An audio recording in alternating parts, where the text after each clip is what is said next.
Pulgaon police स्टेशनच्या हद्दीतील गुंजखेडा कुख्यात गुंडा व दारू विक्रेत्यास पवन दिलीप कात्रे वय वर्ष 29 राहणार गुंजखेडा याच्या विरुद्ध पोलीस स्टेशन पुलगावच्या अभिलेखा शरीराविरुद्ध तसेच दारूबंदी अधिनियम अंतर्गत सन 2018 पासून एकूण 12 गुन्ह्यांचे नोंद आहे, ज्यामध्ये शिवीगाळ करून धमकी देऊन दुखापत करणे, शिवीगाळ करून गंभीर दुखापत करणे, गावठी मोहदारूची विक्री करणे, सशस्त्र गृहप्रवेश करून शिवीगाळ, मारहाण, धमकी देणे, खंडणी मागणे, साक्षीदारांना मिळून अडवणूक करणे अशा प्रकारचे गंभीर गुन्ह्यांचे नोंद.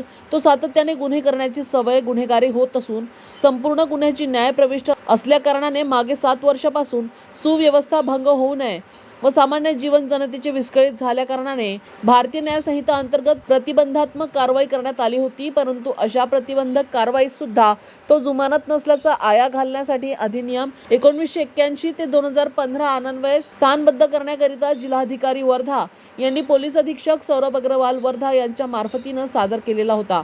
गांभीर्याने दखल घेऊन पवन दिलीप कात्रे वय वर्ष 29 राहणार गुंजखेडा पुलगाव तहसील देवळी याच्या विरुद्ध दिनांक 2 एप्रिल 2026 रोजी स्थानबद्ध आदेश जारी केल्यानं त्याला जिल्हा कारागृह अकोला येथे स्थानबद्ध करण्यात आले असून मागील 1 वर्षातील कालावधीमध्ये पोलीस विभाग व महसूल विभाग यांच्यामधील योग्य समन्वयामुळे MPDA कायद्यान्वये धडक कारवाई करण्यात आली आहे.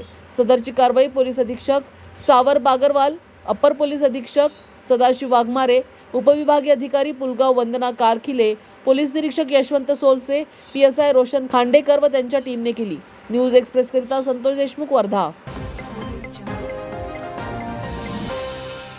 कामात अचूकता, निर्णयात दम, योजना नवी, दृष्टी ठाम, अभ्यासू विचार, नियोजनबद्ध विस्तार, विकासाचे सशक्त आधार, साहेब महाराष्ट्राचा अभिमान. ॲडव्होकेट आशिषजी जयस्वाल साहेबांना वाढदिवसानिमित्त हार्दिक शुभेच्छा.